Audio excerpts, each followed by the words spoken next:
Hi Teen Titans, ito po si Ramil, ang inyong team leader. Bali ngayon, explain ko kung anong makikita natin sa loadextreme.ph. Ito ay isa sa dalawang web page na binigay sa atin ni V-Mobile. Okay? So, itong loadextreme.ph, may makikita tayo ditong home, about, products, resources, announcements, facts, and contact us. So, isa-isayin natin sila. So, sa about, dito nyo makikita yung mission and vision ng company. Sa products naman, dito nyo makikita ang mga updated na product list. Dito sa baba, makikita nyo yung may matitipid yung discount, no? Nandyan lahat yan, yung SRP nya at yung makukuha nating discount pag naka V-Mobile tayo. And yung mga product updates, yung mga bago na naidadagdag na wala pa dun sa product list natin. So punta tayo ng resources. Andito ang mga scanned na brochures, no? Kung wala sa atin yung physical na brochure, pwede rin tayo mag-download. So nandito yung product guide natin, price list, quick guide para sa mga nasa ibang bansa na wala sa kanila yung mga kit. Pwede natin dito yung tingnan, no? Updated siya. At yung mga training calendar nandito rin, yung mga time at date ng orientation at training sa office, dito siya. At yung list ng business center nandito rin. So makikita nyo yung mga distributing office ng V-Mobile all over the Philippines. So Luzon, Visayas, Mindanao, dyan po siya. Okay, balik tayo sa main page. So announcements, so pwede nyo explore to. Yan. So marami tayong matututunan din dito. And yun, facts or frequently asked questions. So baka nandito na yung mga sagot sa mga basic na katanungan nyo. Tingnan nyo na lang po dito. At ang contact us.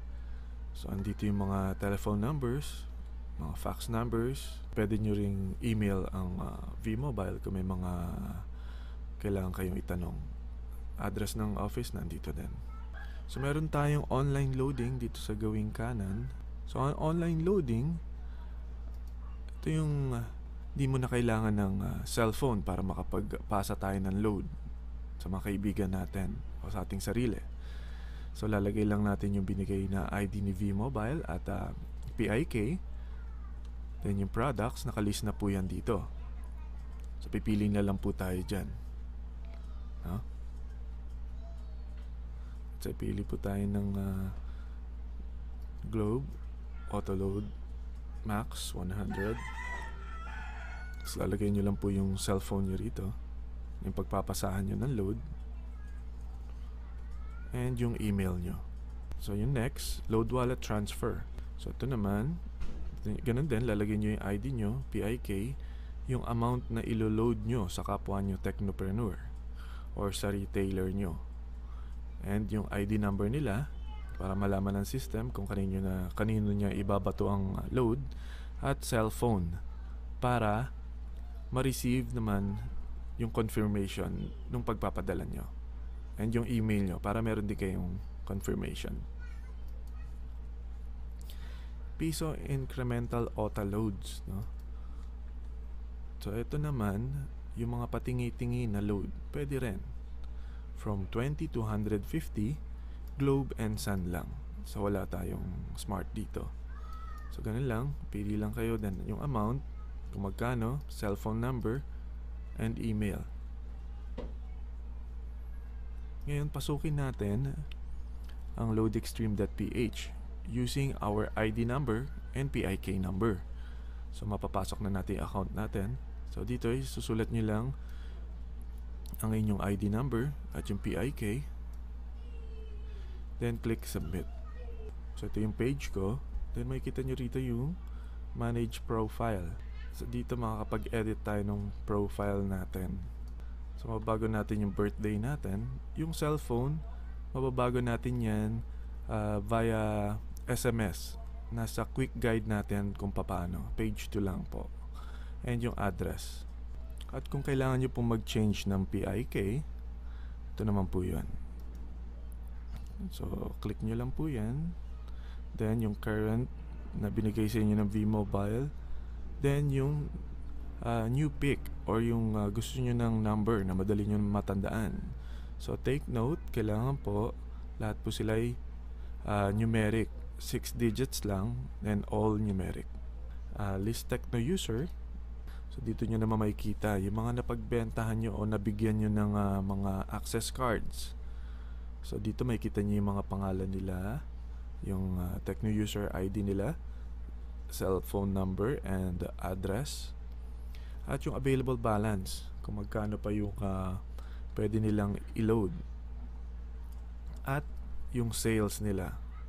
So, may silip nyo rito yung mga transactions nila. So, lagay nyo lang po dito yung date.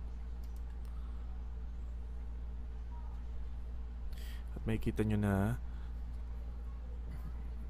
ang mga sinend nila na products. At kung kanino nila sinend, date, nandun din.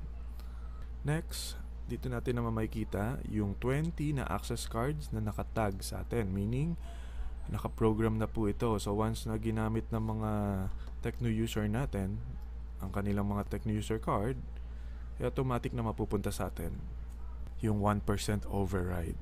So, dito makikita nyo, meron pa akong mga unregistered access cards. Yung iba, registered na. Iba naman, unregistered. Ito rin yung transaction history natin, yung mga pinasa natin sa mga Techno user or Technopreneur nating mga ka-member. So, makikita nyo yan dito. So, yung running balance natin, makikita natin yan dito.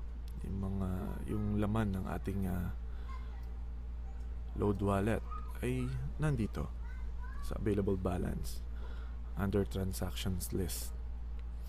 And dito naman makikita ang mga transfers at mga GRO credit natin. So, very transparent ang system ni V-Mobile. At kung gusto niyo malaman kung saan napupunta ang 1% override, nandito po yan. No? So, makikita niya credited at yung pangalan and yung magkano yung mga kinita nyo. Ito yung mga 1% nyo na kinikita. So, kahit wala kayong gawin, pero once na ginamit yan ng mga Techno users nyo, yung access card, check na may babahagi sa inyo nakita. At pag magre-request reload kayo, meron din tayo niyan. So, pwedeng SMS, pwede rin dito via online. Ito yung pag magbabayad tayo sa bangko at kailangan natin siyang request yung reload natin. So, click nyo lang po ito.